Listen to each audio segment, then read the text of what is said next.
Não só de aula de desenho e pintura se forma um artista. Vale salientar que muitas coisas contribuíram para a sua formação, inclusive as visitas constantes aos museus, como o Museu do Prado em Madrid, do Louvre em Paris, onde ele conhecia, observava e analisava as obras dos grandes mestres e costumava copiar e imitar seus estilos, técnicas. Aliás, essa era uma prática muito comum entre os estudantes de arte.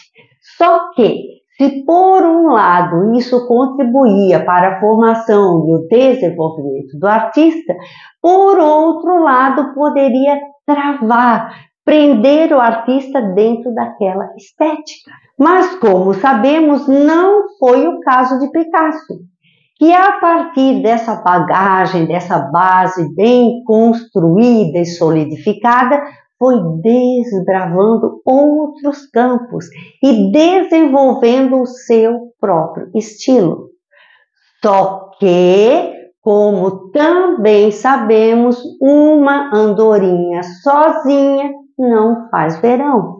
E Picasso entrou num processo de pesquisas e experimentações juntamente com outros artistas e se relacionou e recebeu o apoio de pessoas influentes, como veremos depois. Além disso, salvo um caso mais intimista, fechado, tudo o que acontece ao redor de um artista costuma, de alguma forma, contribuir ou interferir no seu processo criativo. Porque a arte, em geral, reflete as coisas que acontecem no mundo social, econômica, política, cientificamente, tecnologicamente, etc. E fato muito relevante é que, nesse período, já existia a fotografia, que, como eu sempre digo, foi assustador e libertador para os artistas, que já não tinham mais como função principal reproduzir realisticamente as coisas que existem. E já em 1895, os irmãos Auguste e Louis Lumière vieram com uma novidade. Qual foi?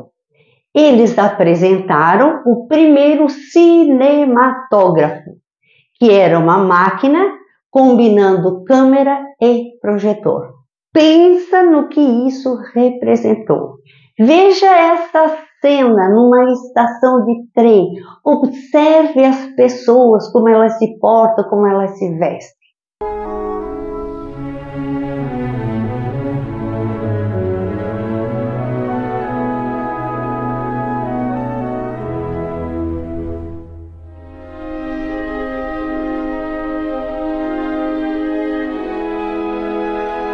E pense no que isso representou.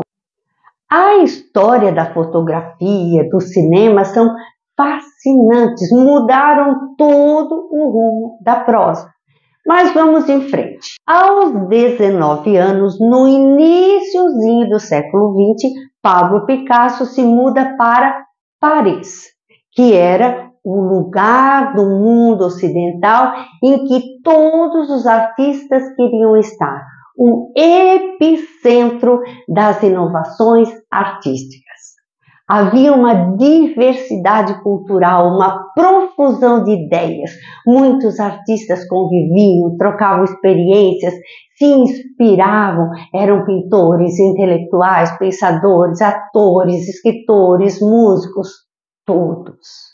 Tudo num grande caldeirão, onde se desenvolviam teorias, conceitos, criavam-se movimentos artísticos, a vanguarda cultural. E foi nesse contexto que o jovem artista chegou a Paris. Alguns artistas eram patrocinados por suas famílias abastadas, como o caso de Henri Toulouse-Lautrec, Edouard Manet e tantos outros, mas não era o caso de Picasso, que assim como outros artistas passou fome, passou frio, houve casos em que desenhos precisaram ser queimados para aquecer no frio. Atenção, isso é muito importante.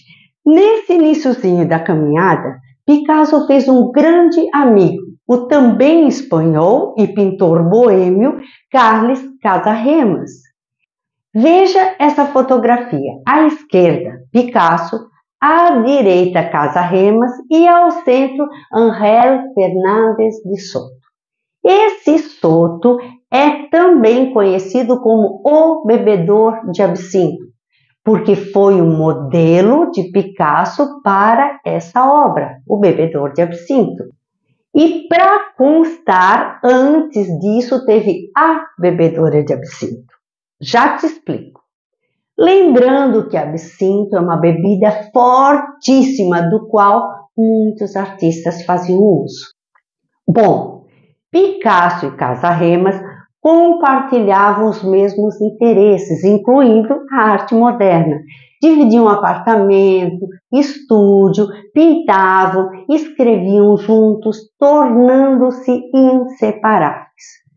Só que Casaremas tinha problemas de alcoolismo, impotência, era viciado em haxixe e ópio e não era mulherengo, o oposto de Picasso. E a amizade foi abalada por conta de um amor não correspondido de Casaremas por Germaine Pichot, uma mulher casada. E o que aconteceu? Não suportando a rejeição, Casaremas, dentro de um bar, na presença de várias pessoas, tentou abater a moça a tiros. Não conseguindo, atirou na própria cabeça. Isso abalou profundamente Picasso, que ficou deprimido, se sentindo culpado por não conseguir salvar o amigo. Passou a produzir uma série de obras tristes, melancólicas, sombrias, monocromáticas, com a predominância da cor fria, azul, representando figuras sofridas, marginalizadas, pobres, mendigos, ladrões, doentes, velhos, prostitutas, mães com crianças. É a chamada fase azul, que vai de 1901 a 1904. E eu quero chamar a sua atenção para a simplificação das formas e cores. Observe que já não há mais uma representação tão fiel quanto naquelas obras anteriores. Começa a ocorrer um desligamento gradual das regras acadêmicas, aquelas que o pai tanto ensinou. Lembrando que, para quebrar regras, é preciso antes conhecê-las. Vamos ver algumas obras dessa fase azul posteriormente à morte de Casaremas? Eu vou comentar algumas e observe as datas. A Bebedora de Absinto. Essa obra é considerada a obra de transição para a fase azul. Note como reproduz a tristeza e solidão de uma mulher com apenas um copo de absinto na mesa de um bar ou café.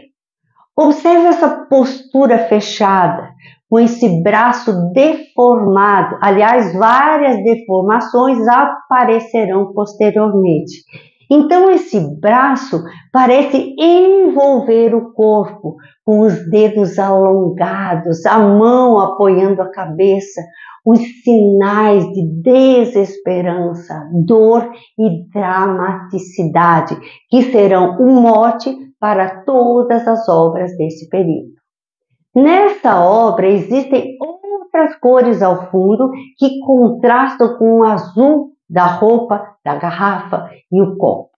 Mas a partir daí o azul predominará bem mais. Observe essas imagens. Evocação, o funeral de Casaremas, a morte de Casaremas, autorretrato, Mãe e criança, a tragédia, tem uma família ali. O mendigo e o menino, o bebedor de absinto, o velho guitarrista cego, a Celestina, cujo título anterior foi Retrato de Carlota Valdívia, que foi a modelo da obra, uma cafetina de Barcelona amiga de Picasso. Depois ele rebatizou de A Celestina, fazendo referência a uma também cafetina, personagem de uma obra literária espanhola do século XVI. Note que trata-se de uma senhora coberta com uma capa preta. E o que chama a atenção? A cegueira dessa senhora, com o seu olho esquerdo coberto por uma membrana leitosa que lembra a catarata, além de um olhar perdido e desiludido. E por fim, a vida, uma das obras mais marcantes da fase azul, onde Picasso traz a imagem do amigo morto, Casarremas, como um modelo póstumo, à esquerda, de pé, usando um tapa-sexo, que pode ser uma referência à sua condição de impotência, que contrasta com o dedo em riste, que pode nos remeter ao dedo de Deus da obra A Criação de Adão, de Michelangelo, na Capela Sistina. Abraçada a ele está uma mulher nua, que seria provavelmente a imagem de Germaine Pichot, a mulher que o rejeitou. E ao lado direito está uma mulher vestida, coberta com um manto, pés descalços, com um bebê nos braços, que pode remeter à imagem de Maria com o menino Jesus. E ao fundo, o que sugere ser o ateliê de Picasso, que também havia sido de Casarremas, estão dois desenhos, acima de um casal nu e tristemente abraçado, e abaixo de uma pessoa também nua e solitária. A cena toda nos remete à tristeza, desamparo, abandono, depressão, que traduz o que aparentemente Picasso estava sentindo, mas também pode ser lida de uma forma mais universal, como que representando o ciclo da vida, da infância com o bebê, da juventude com o jovem casal e da velhice com a senhora. O que você acha? Foi isso que você sentiu?